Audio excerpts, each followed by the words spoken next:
Reddit users, please share your stories about what instantly kills the vibe at a party. What are some things you feel ashamed of now?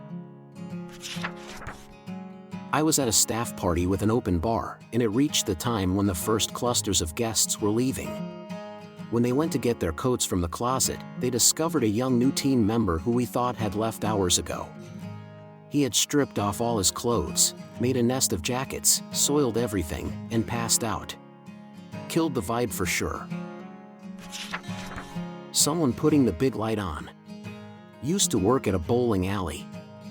On the weekends we had cosmic bowling, dark, black lights, fog machine, disco lights. At midnight we would turn the music off and the big fluorescent lights on so people would go home. The vibe kill was instantaneous. When someone changes a song before the best part. I've done this and got my dumbass excommunicated, rightfully.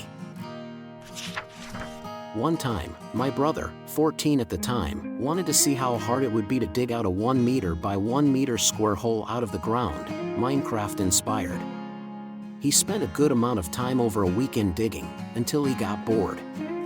It was mostly finished. Fast forward a couple of months. I throw a party at my dad's house and we're having a blast. A bonfire out back and everything. A kind-hearted attendee noticed the pit in the ground and made it his duty to guard the pit, for he did not want anyone to get hurt. Someone got hurt. Spoiler alert, it was him. He fell into the pit, our brave guard. Thankfully, we had a sober person there and they drove him to the hospital, but that instantly killed the vibe at the party. Edit, the end result? He broke his leg pretty bad. An overdose. 4 or 5 guys randomly walking in that may or may not know the host. I had a party once with a bunch of ravers and didn't know half of them. Then some neighbors asked if they could come in. They were a little sketchy, but we said okay, and the second they walked in the house my roommate's Boston Terrier started growling and walked them all right back out. That dog knew something. A couple getting into a public argument. The person who talks about other parties that are going on at the same time. This one might be more of a college thing. You've got a good thing going on, but that person is scrolling through their phone and saying, OSHT, the party looks lit over at Alpha Beta du Shabak. Should we go? And then proceeds to recruit people to follow them to the next party. It's like, dude, if you want to go to that party, just go. No need to try to inflict your FOMO on everyone else. Some of us are perfectly content at this party we're already at. Someone trying to show off a weapon, especially a gun, it's time to nope out. Fighting. Even if successfully kicked out, after a fight breaks out, the rest of the night is ruined and everyone is on edge, or the fight is the only remaining subject for the rest of the night. Don't fight at parties. My most vivid memory of a party abruptly ending, at a friend's house, a big house party going on, and we're hanging out in the living room. MMA is still relatively new to the mainstream, so every guy thinks he's an MMA all-star all of a sudden. 2 guys, friends, start play wrestling in the center of the room. One guy get the other in a choke, and chokes the guy out to the point of entirely passing out. Blue lips, non-responsive. I, at the time a lifeguard, start giving the rescue breathing and chest compressions. The guy slowly starts to regain consciousness. And then loudly, proceeds to shit and piss himself. The place just reeks. And that was the end of the party.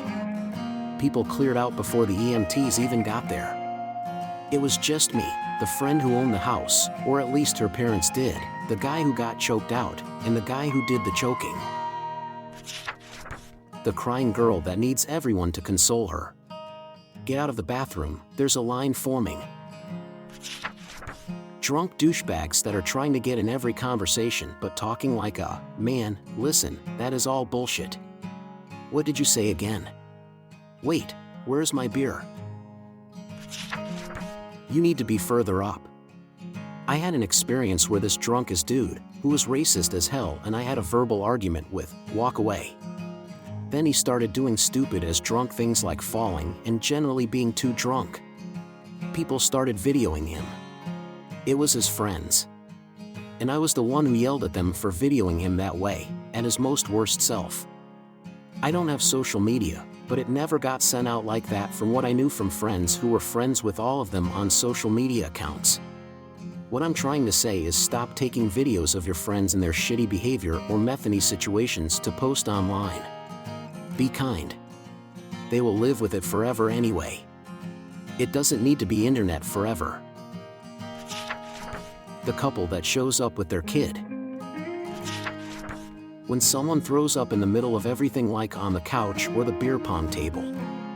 Know your limit, folks, and if you are still discovering your limits, at least try to make it to a bathroom or a trash can, or hell, even just outside in the street.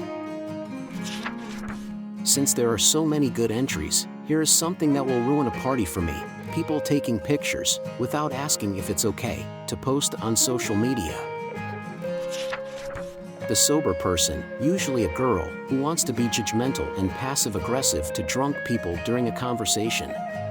We're drunk and can barely formulate a coherent conversation, let alone care to hear about how you don't drink and your subtle shots trying to pass judgment. Stayer is home. The dude who had too much. You underestimate the power of an aggressive drunk with a sprinkle of insanity. Went to a small cozy wedding party and one of the guests, sister of the groom, brought her boyfriend of 5 months. Funny guy, easy to talk to, all cool until suddenly shit hit the fan entirely. The guy became incoherent, threatened to rape the married couple's toddler if they don't stop pissing him off, then got told off as everyone was rightfully pissed, ran out of the garden hut away from the property, threw himself to the floor and started simulating some kind of seizure, all while his girlfriend suffered a major panic attack through all of it out of guilt and shame. Party ended with an ambulance and a police car. When my cousin had her sweet 16 and there was a laptop with music videos during the night being played. All dance music and video remixes. Then one of my uncles wanted to show us a funny lip-sync video he saw. Most guests were there awkwardly watching it, then another video, and another one, as my uncle happily told others about the couple that did the videos and how he liked them. Someone wanting to talk politics. Forcing everyone to play a game. Especially if the rules are really complicated. One of the couples announcing that they are actually getting a divorce, but please, don't choose sides. Happens way more often than you'd think. Just here to make myself feel better about never going or being invited to parties. When you see your ex or when you have to babysit your drunk friend. When I was about 15 to 16, a mate of mine threw a party because his parents were out of town. There was a dude at this party, all but down a 75 cl bottle of Southern Comfort straight from the bottle. Started falling over everywhere, started throwing darts everywhere, but the dartboard then proceeded to throw up in the sink in the bathroom. Then got in the bath and slipped over, bringing the railing down. Got out and went and passed out in the host's parents' bed. They all antiqued him and wrote the usual shit on his face, drew DCKS, etc. He got up in the morning, had to apologize, and then got picked up by his dad and had to explain it all to him. And that lad was me. Learn from my mistakes, kids. Put Coke or lemonade in your Southern Comfort. Knowing you must go to job place or school the next day. When you come to a dinner party super hungry, and the host and everyone else is waiting for those 1 or 2 beyond fashionably late people to show up so that everyone can sit down to eat. And then when they do finally show up, everyone makes a big deal and fusses over them. Maybe I'm alone in this, but it dampens the vibe for me. When some mope brings out their guitar and starts playing without anyone having asked them to, sorry, but you are not the center of attention you seem to want to be. Friends, thank you for watching. Please share your stories below in the comments and see you on the next videos. Have a good day.